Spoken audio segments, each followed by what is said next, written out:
You ever order something online, maybe from a cool small business, and then nothing?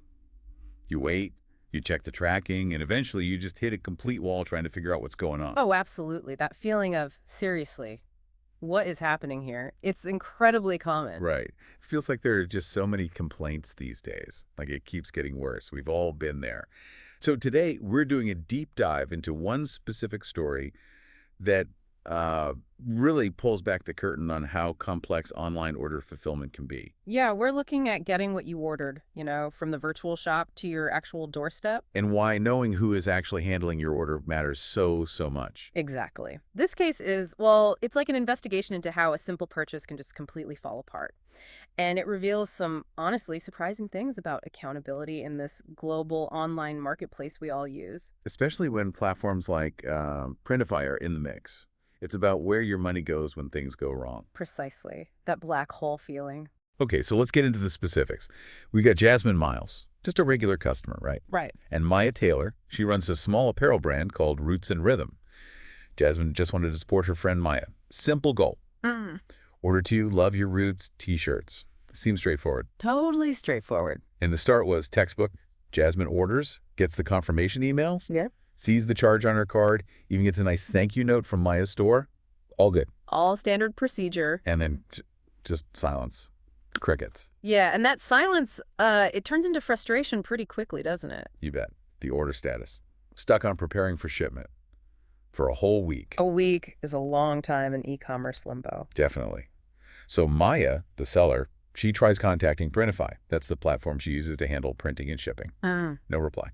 Meanwhile, Jasmine, the customer, she's trying too, but finds like no phone number, no live chat option. Just a chatbot, maybe. Exactly. And chatbot just, serving up unhelpful articles. The worst. Eventually, this vague automated email pops up. Something about printing issues. The generic excuse. Right. But no actual solution. No timeline for fixing it, and crucially, no mention of a refund. So basically, there's a problem, but we can't tell you what or when or give your money back. Pretty much. And that's when Jasmine starts getting suspicious. She actually messages Maya asking, hey, is this a scam? You can understand why she'd think that. Totally. Nobody could get a straight answer. Which leads to the big question, why was it impossible to get help? And this gets us to Printify's role. Okay, yeah, this is where it gets really critical to understand what's going on behind the scenes. Because Printify, they don't actually print the shirts themselves. Wait, really? I always assumed they were the ones doing it. Nope. They're essentially a middleman, a broker.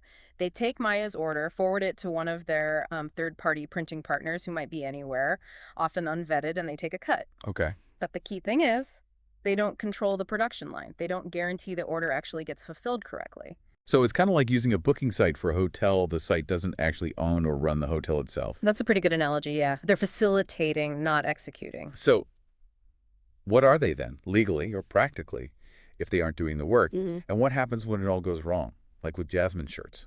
Well, practically speaking, they often just disappear from the equation. Disappear? Yeah, in terms of effective support.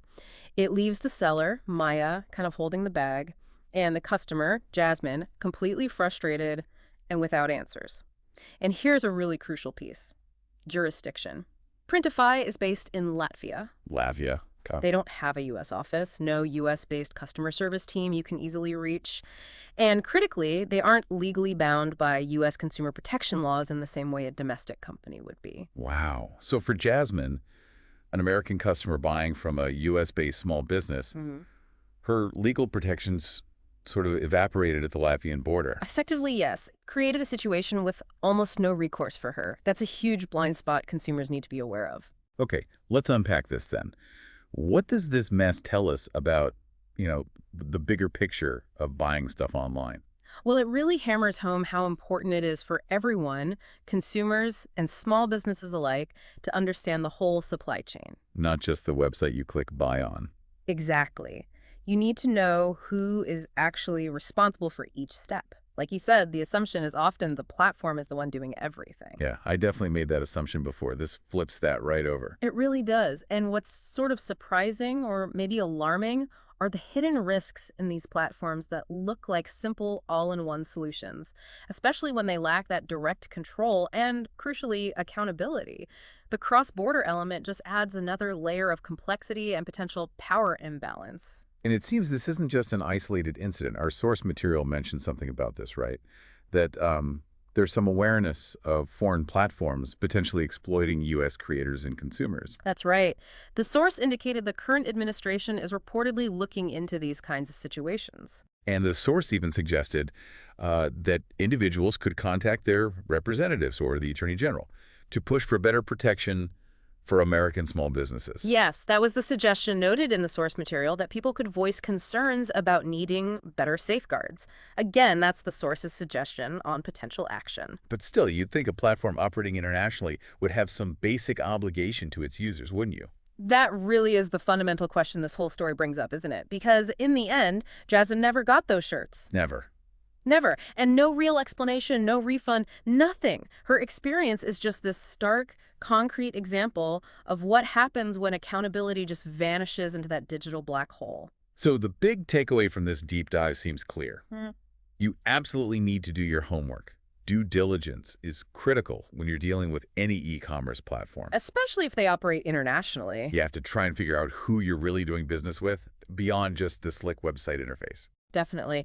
And it leaves us with a pretty significant question to think about. In this global digital marketplace that's only getting bigger, how much responsibility should these platforms bear for what their third-party partners do or fail to do? Yeah. And what more can actually be done to protect both consumers like Jasmine and small businesses like Maya's from these kinds of quiet, frustrating, unresolved disasters?